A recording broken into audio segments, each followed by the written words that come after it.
Konsep fitrah manusia dalam perspektif filsafat pendidikan. Sebelum kita mengetahui lebih lanjut mengenai konsep fitrah manusia, pembahasan yang pertama yaitu kita akan membahas mengenai makna fitrah. Secara etimologi, kata fitrah berasal dari kata kerja fiil yaitu fatoro dari masdar fatrun yang berarti menjadikan. Sedangkan menurut Ramayulis, fitrah yaitu sifat yang menyifati segala yang ada pada saat selesai diciptakan. Menurut Syahminan Zain, fitrah merupakan potensi yang terpendam yang ada dalam diri manusia yang dibawa sejak lahir. Sedangkan menurut saya, fitrah merupakan kemampuan dasar yang dimiliki setiap manusia yang perlu dikembangkan untuk mencapai perkembangan yang sempurna melalui pendidikan. Selanjutnya mengenai konsep fitrah manusia. Konsep fitrah manusia dalam perspektif filsafat pendidikan ketika manusia lahir merupakan manusia yang tidak berdaya. Maka agar menjadi manusia yang seutuhnya diperlukannya pendidikan dalam keberlangsungan hidup. Pembahasan selanjutnya mengenai macam-macam fitrah. Di sini macam-macam fitrah terbagi menjadi 4. Yang pertama adalah potensi fisik atau psikomotorik. Merupakan potensi fisik manusia yang dapat diberdayakan sesuai fungsinya untuk berbagai kepentingan dalam memenuhi kebutuhan. Yang kedua adalah potensi mental intelektual.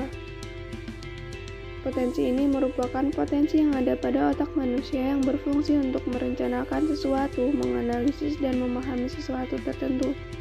Yang ketiga adalah potensi mental spiritual quotient. Potensi ini merupakan kecerdasan yang bertumbuh pada bagian dalam manusia yang berhubungan dengan jiwa, keimanan, dan akhlak manusia.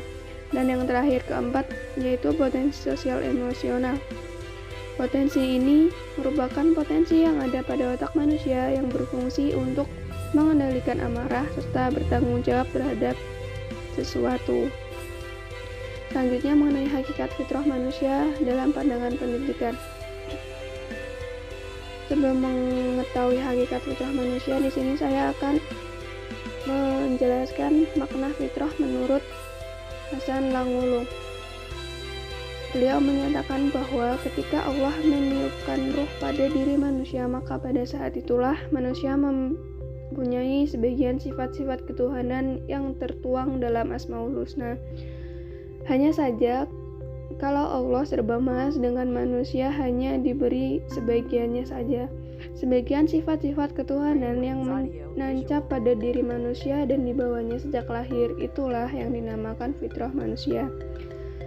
Nah, hakikat fitrah manusia yang sebenarnya yaitu manusia diciptakan bertugas pokok untuk menyembah Kholiknya, juga bertugas untuk mengelola dan memanfaatkan kekayaan yang terdapat di bumi agar mereka dapat hidup sejahtera dan makmur secara lahir dan batin.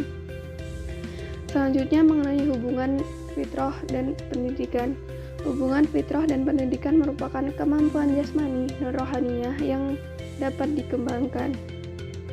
Pendidikan merupakan sarana yang menentukan sampai di mana titik optimal kemampuan-kemampuan tersebut untuk mencapainya.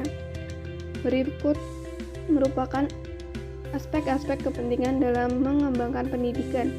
Yang pertama adalah aspek pedagogis. Dalam hal ini, manusia dipandang sebagai makhluk yang disebut homo educandum, yaitu makhluk yang harus dididik. Nah, inilah yang membedakannya dengan makhluk yang lain. Jadi di sini pendidikan berfungsi untuk memanusiakan manusia. Tanpa pendidikan sama sekali, manusia tidak dapat menjadi manusia yang sebenarnya. Aspek yang kedua yaitu aspek psikologis. Aspek ini memandang manusia sebagai makhluk yang disebut psikofisik netral, yaitu makhluk yang memiliki kemandirian jasmaniahnya dan rohaniah. Di dalam kemandirian itu, manusia mempunyai potensi dasar yang merupakan benih yang dapat tumbuh dan berkembang. Aspek yang ketiga yaitu aspek sosiologis dan kultural. Aspek ini memandang bahwa manusia adalah makhluk yang berwatak dan berkemampuan dasar untuk hidup bermasyarakat Sedangkan aspek yang terakhir atau aspek yang keempat yaitu aspek filosofis. Aspek ini menjelaskan manusia adalah makhluk yang disebut Homo sapiens, yaitu makhluk yang mempunyai kemampuan untuk berilmu pengetahuan. Implikasi fitrah manusia terhadap pendidikan.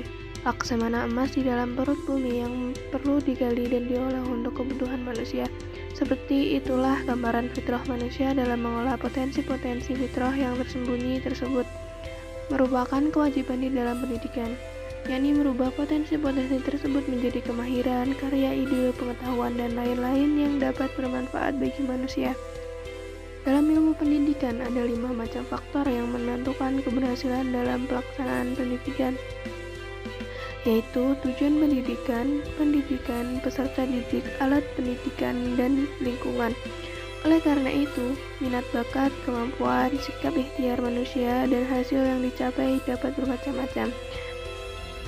Misalnya, perkembangan atau kemajuan intelektual tidak ada gunanya jika hanya tersimpan di kepala ahli-ahli ilmu. Kemajuan intelektual tersebut baru akan berguna jika diubah menjadi penemuan-penemuan ilmiah dalam bidang yang bersangkutan.